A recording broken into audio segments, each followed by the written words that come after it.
Assalamualaikum warahmatullahi wabarakatuh.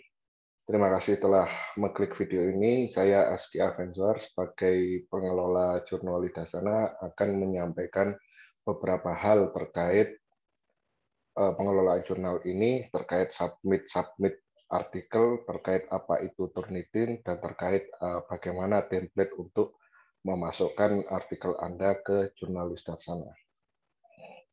Oke, kita mulai. Apa definisinya? Artikel ilmiah merupakan tulisan yang ilmiah dapat berbentuk artikel ulasan atau review artikel maupun artikel penelitian atau research artikel.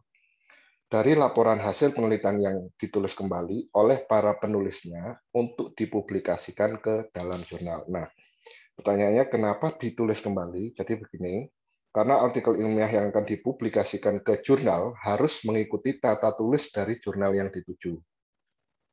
Karena artikel ilmiah yang akan dipublikasikan ini memuat hasil laporan penelitian, skripsi, tesis, dan lain-lain secara singkat, padat, dan jelas. Jadi sekali lagi kenapa harus ditulis kembali? Karena memang ada hal-hal yang sifatnya tidak perlu dimasukkan dalam artikel, itu bisa direduksi. Sehingga nantinya jumlah halaman, isi materi, dan sebagainya itu tidak sebanyak pada hasil laporan penelitian, skripsi, maupun tesis. Kemudian, apa itu jurnal ilmiah? Jurnal ilmiah merupakan terbitan berkala oleh instansi resmi seperti lembaga pendidikan, lembaga pemerintah, LSM, asosiasi, dan lain-lain yang memuat beberapa artikel ilmiah dan fokus pada topik dan bahasan tertentu. Kemudian apa itu akreditasi jurnal? Merupakan bentuk penilaian dan pengakuan terhadap kualitas jurnal yang diterbitkan, meliputi banyak aspek, diantaranya aspek pengelolaan, konsistensi, kualitas artikel ilmiah, antara lain kebaruan, dan dampak sumbangsi terhadap ilmu pengetahuan, dan sebagainya. Itu akreditasi jurnal. Nah, siapa yang mengakreditasi? Ada namanya lembaga akreditasi, di bawah kalau saat ini adalah Ristek BRIN, Riset Teknologi dan Badan Riset Indonesia, melalui program Arjuna atau kepanjangannya Akreditasi Jurnal Nasional, yang nilai-nilai akreditasi ini bisa dalam bentuk angka. Jadi indeks penilaiannya disebut sebagai SINTA.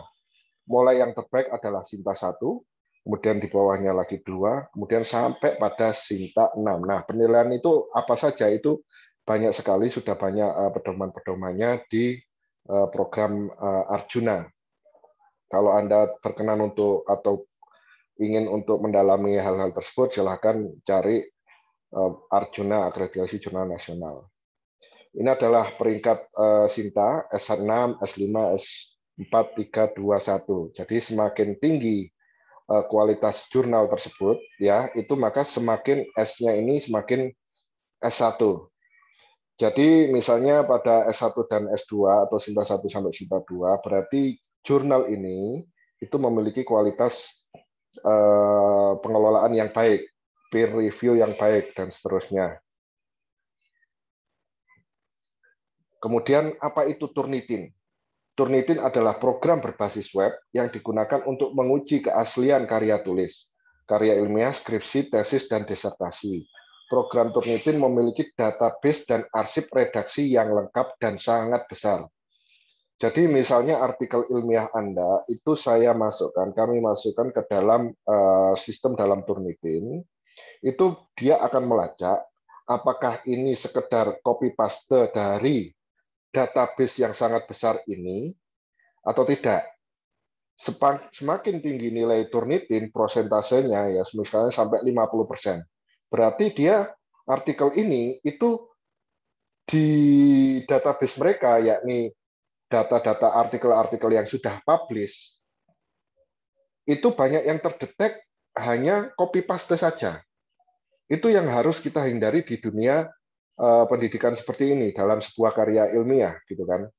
Maka sebagai pengelola jurnal kami harus memastikan bahwa artikel Anda itu harus lolos prosentase Turnitin. Nanti akan saya jelaskan berapa prosentasenya yang diterima oleh jurnal ini. Nah, ini adalah contoh tampilan dalam Turnitin. Kalau kita lihat ya, yang hijau-hijau ini 9%, 15%, 19, 21, 23, 24. Nah, ini kan 24 masih hijau gitu kan. Itu lolos. Kami anggap sebagai lolos Turnitin. Gitu kan. Nah, kalau ada kekhawatiran, Pak, misalnya kami sudah submit nih, kemudian kita 50%, kemudian kita perbaiki, kemudian bukannya ketika submit itu sudah masuk database, diturnitin, saya jawab tidak. Karena ketika masih submit awal, itu saya tidak memasukkannya ke dalam database besar. Istilahnya no repository. Jadi tidak dimasukkan dalam database besar. Sehingga jangan khawatir ketika Anda revisi, kemudian kami cek lagi, di situ akan kelihatan apakah ini sudah baik, sudah Anda parafrasekan lagi atau bagaimana, itu nanti akan terlihat kembali. Di sini contoh-contoh ini juga banyak, ada yang submit pulang, kemudian ternyata Turnitin-nya sudah turun. Ini adalah contoh tampilan di Turnitin, berapa persen. Nah, ini contoh yang nomor 9 di sisi bawah ini, dia kopas di mana atau copy paste di mana itu akan kelihatan. Di sini 49%, ini masih terlalu tinggi dan pasti akan kami minta untuk merevisi. Nah, cara merevisinya gimana? Anda parafrasekan di sini. Anda ketik ulang dengan bahasa Anda sendiri. Jangan sama. Ya. Kemudian cara-cara yang lain sangat banyak tersedia di internet bagaimana caranya untuk mereduksi persentase dari Turnitin ini. Jadi Anda perlu belajar lebih jauh bagaimana cara mereduksi nilai dari Turnitin ini. Nah, kebijakan redaktur jurnal Widyastana, hasil periksa Turnitin adalah maksimal 24%. Tadi kan dilihat 24% itu sudah hijau. Tetapi kami akan menilai lagi, melihat lagi 24% ini, kalau misalnya 24% dari isi artikel, ya itu sudah nyonteknya dalam tanda kutip atau kopasnya itu sudah 24% utuh, itu akan kami tolak. Tapi kalau misalnya 24% di dalam batas kewajaran, oh ternyata memang terpecah, atau Anda mengutip langsung dengan menuliskan sumbernya, itu masih kami izinkan. Jadi mengutip langsung dengan menuliskan sumbernya, itu masih kami izinkan. Karena etika dalam akademis memang demikian. Tulislah sumbernya ketika Anda mengutip langsung. Akan tetapi ketika misalnya hasil Turnitinnya masih tinggi, Anda bisa memparafrasekan apa yang dari kutipan-kutipan tersebut, tapi dengan hasil dan pemahaman yang sama atas kutipan tersebut. Ini adalah identitas jurnal kita, Widyastana, Jurnal Mahasiswa Arsitektur. Webnya di sini, widyastana.upnjatim.ac.id. Emailnya, ini perlu Anda catat, jurnalwidyastana@upnjatim.ac.id. ISSN-nya juga bisa dibaca. Kemudian jadwal terbitnya adalah Mei dan November. Ini jadwal terbit ya, bukan jadwal submit. Nanti akan saya jelaskan jadwal submitnya. Penerbit Program Studi Arsitektur, Fakultas Arsitektur dan Desain, UPN Veteran Jawa Timur. Template artikel. Ya, ini bisa Anda klik untuk template artikelnya, karena bagaimanapun ketika Anda submit artikel harus sesuai template. Di websitenya ini juga tersedia template artikelnya. Ya, Anda tidak perlu membuka ini, di webnya pun juga ada template artikelnya. Dewan Redaksi Jurnal Widyastana bisa Anda baca di sini. Kemudian ini alur submit ke Jurnal Widyastana. Ini juga sangat penting sekali. Artikel mahasiswa, kita berangkat dari kiri atas, itu Anda asistensikan ke dosen pembimbing. Ya. Kemudian ketika dosen pembimbing meng-ACC artikel Anda, ya, tentunya artikel yang di-ACC-kan ke dosen pembimbing harus sudah sesuai template artikel Jurnal Widyastana. Ya. Kemudian asistensi ke dosen pembimbing, kemudian ketika dosen pembimbing ACC, ya, ternyata beliau ini belum ACC. Silakan revisi dan perbaiki lagi sampai beliau ACC.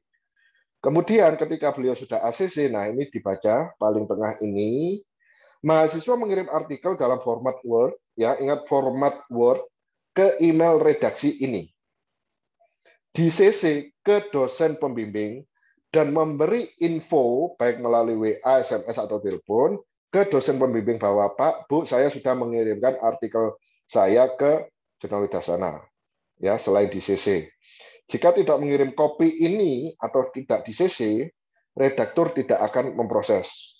Jadi untuk menjaga komunikasi dengan dosen pembimbing, Anda harus men-CC bahwa kami sebagai jurnal redaktur jurnal, oh ternyata ini sudah sepengetahuan dosen pembimbing. Itu tolong dijamkan baik-baik. Kemudian redaktur melakukan pengecekan kesesuaian format artikel dengan template. Ya, ketika sesuai template artikel, ya, gitu ya. Redaktur akan melakukan pengecekan turnitin. Ketika tidak sesuai, redaktur mengirim kembali ke email mahasiswa dan cc.spam bahwa artikel Anda belum sesuai template. Jadi Anda harus merevisi lagi. Karena sifatnya hanya menyusun tata susun saja, sesuai template, maka Anda tidak perlu meng-ACC-kan ke dosen pembimbing lagi. Anda harus tetap sesuaikan itu dengan template, kemudian langsung kirim ulang seperti alur di awal ini.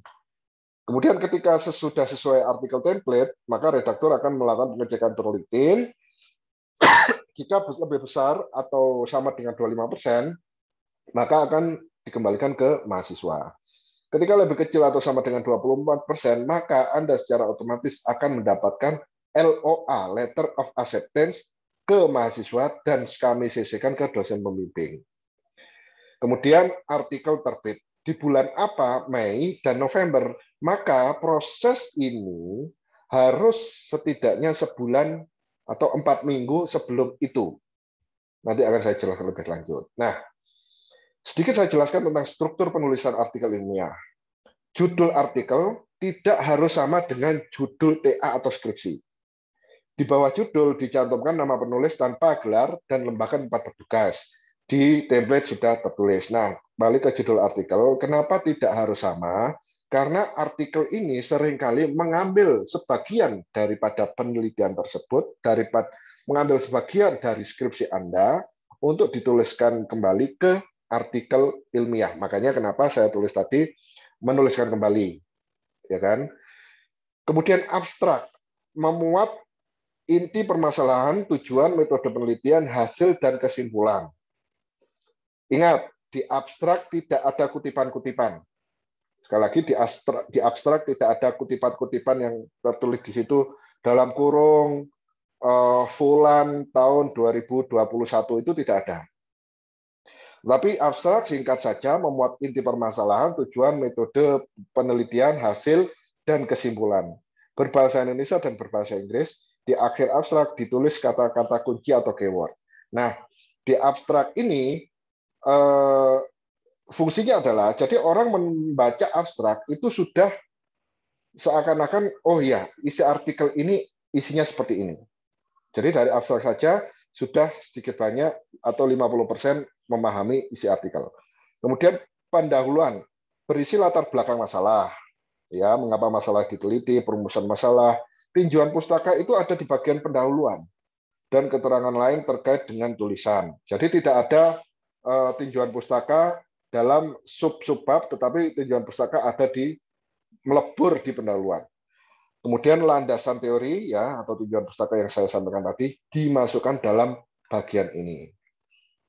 Kemudian metode penelitian adalah menguraikan cara-cara pelaksanaan penelitian, mencakup subjek penelitian, populasi, sampel, pengumpulan data, dan teknik analisa data. Kemudian hasil dan pembahasan, berisi uraian hasil yang diperoleh berupa pembahasan dan penjelasan ilmiah berdasarkan rujukan tertentu, sehingga masalah yang dikemukakan dapat dipecahkan. Hasil dan pembahasan ini juga bisa mencantumkan perbandingan hasil-hasil penelitian sebelumnya yang relevan.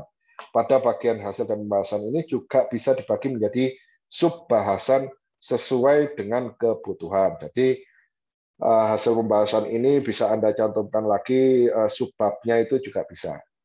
Kemudian kesimpulan, memuat pernyataan singkat tentang hasil penelitian yang diperoleh sesuai dengan rumusan permasalahan. Kesimpulan itu bukan ringkasan. Ya, kalau ringkasan itu ibaratnya penyingkatan dari artikel, tetapi kalau kesimpulan hasilnya apa, itu kesimpulannya apa. Kemudian ucapan terima kasih bila ada, singkat saja. Kemudian daftar pustaka hanya muat daftar pustaka yang dipakai dalam penyusunan artikel ilmiah saja. tidak perlu sama dengan daftar pustaka dalam skripsi atau laporan penelitian. Kami menggunakan model atau gaya Harvard. Lebih lanjut, format penulisan artikel harus menyesuaikan dengan template jurnal ilmiah yang dituju. Jadi dimanapun Anda misalnya mengirim artikel, ya harus sesuai dengan format pada jurnal ilmiah tersebut. Bisa jadi jurnal A akan berbeda dengan jurnal kami, begitu seterusnya. Dan gaya penulisan artikel sesuai dengan jurnal ilmiah yang dituju. Salah satunya adalah bab-bab dan subbabnya, kemudian terkait penulisan daftar pustakanya. Nah, ini adalah jadwal penting jurnal Widyastana. Jadwal terbit adalah Mei dan November setiap tahun. Tanggal penting terbitan jurnal Widyastana adalah Call for People. Untuk terbitan Mei, nah ini dilihat 1 April, terbitan November 1 Oktober. Berarti apa? Sebulan sebelumnya. Itu sudah bisa Anda submit. Kemudian last submit-nya itu pada tanggal 20 April dan 20 Oktober tiap tahunnya.